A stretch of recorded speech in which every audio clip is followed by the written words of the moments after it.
children, we're going to read the story of the smartest giant in town. Some of you may have heard this story before, but this time listen to the story and think about what kind acts the giant does and who he helps and how they would feel. George was a giant, the scruffiest giant in town. He always wore the same pair of old brown sandals and the same old patched up gown.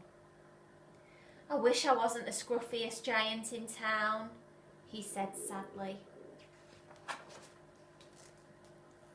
But one day George noticed a new shop.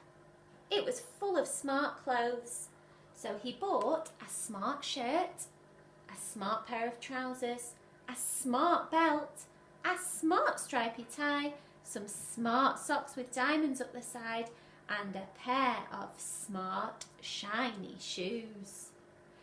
Now I'm the smartest giant in town, he said proudly. George left his old clothes behind in the shop.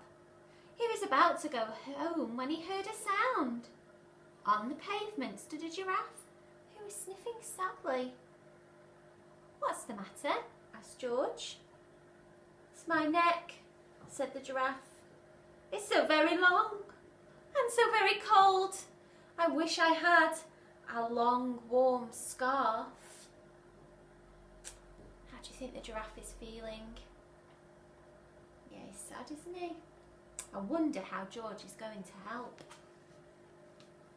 "Cheer up," said George, and he took off his stripy tie. "It didn't match my socks anyway," he said, as he wound it round the giraffe's neck. "It made a wonderful scarf." "Thank you," said the giraffe. And if you look now, how do you think the giraffe might be feeling? That small act of kindness from George giving away his tie has changed how this sad giraffe is feeling. As George strode towards home, he sang to himself, "My tie is a scarf for a cold giraffe, but look me up and down. I'm the smartest giant in town." George came to a river. On a boat stood a goat who was bleating loudly. "What's the matter?" asked George. "It's my sail," said the goat. "It blew away in the storm. I wish I had a strong new sail for my boat." Doesn't look very happy, does he?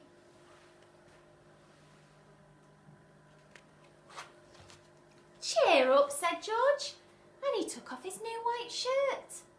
"It kept coming untucked anyway," he said, as he tied it to the mast of the goat's boat. It made a magnificent sail. "Thank you," said the goat. Look, this little sad goat is happy now from George's act of kindness. George strode on singing to himself. "My tie is a scarf for a cold giraffe. My shirt's on a boat as a sail for a goat. But look me up and down, I'm the smartest giant in town."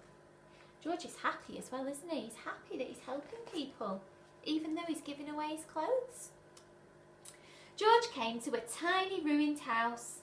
Beside the house stood a white mouse with lots of baby mice. They were all squeaking. "What's the matter?" asked George. "It's our house," squeaked the mother mouse. "It burned down and now we have nowhere to live. I wish we had a nice new house." "Cheer up," said George, and he took off one of his shiny shoes. "It was giving me blisters anyway," he said. As the mouse and her baby scrambled inside, the shoe made a perfect home for them. "Thank you," they squeaked. George had to hop along the road now, but he didn't mind. As he hopped along, he sang to himself. "My tie is a scarf for a cold giraffe. My shirt's on a boat as a sail for a goat. My shoe is a house for a little white mouse. But look me up and down, I'm the smartest giant in town." And he's still so happy. George came to a campsite. Beside a tent stood a fox who was crying. "What's the matter?" said George. "It's my sleeping bag," said the fox. "I dropped it in a puddle. I wish I had a warm, dry sleeping bag." "Cheer up," said George, and he took off one of his socks with diamonds up the side. "It was tickling my toes anyway," he said. As the fox snuggled into it, it made a very fine sleeping bag. "Thank you," said the fox. George hopped on, singing to himself. "My tie is a scarf for a cold giraffe. My shirt's on a boat as a sail for a goat. My shoe is a house for a little white mouse. One of my socks is a bed for a fox. But look me up and down, I'm the smartest giant in town." George came to a big squelchy bog. Beside the bog stood a dog who was howling. "What's the matter?" asked George. "It's this bog," said the dog. "I need to get across, but I keep getting stuck in the mud. I wish there was a safe, dry path." "Cheer up," said George, and he took off his smart new belt.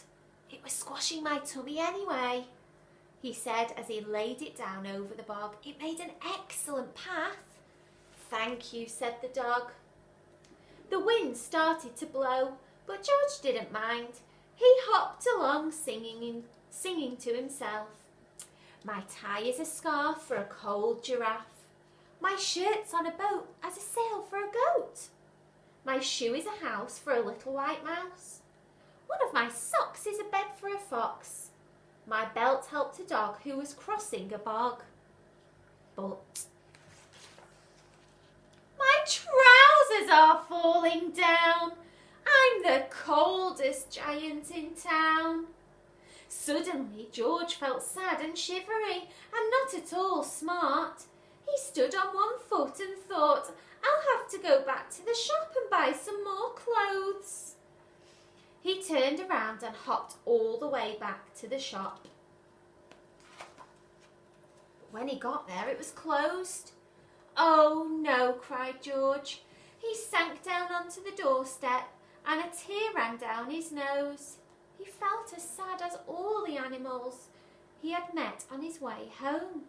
Then out of the corner of his eye, he saw a bag with something familiar poking out of the top. George took a closer look. "My gown!" he yelled. "My dear old gown and sandals!" George put them on. They felt wonderfully comfortable.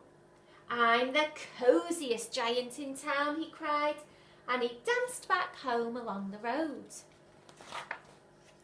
Outside his front door stood all the animals he had helped. They were carrying an enormous present. "Come on, George," they said. "Open it." George untied the ribbon. Inside was a beautiful gold paper crown and a card. "Look inside the card, George," said the animals. George put the crown on his head and opened the card. Inside it said, "Your tie is a scarf for a cold giraffe. Your shirt's on a boat as a sail for a goat. Your shoe is a house for a little white mouse. One of your socks is a bed for a fox. Your belt helped a dog who was crossing a bog. So here is a very fine crown to go with the sandals and gown of the kindest giant in town."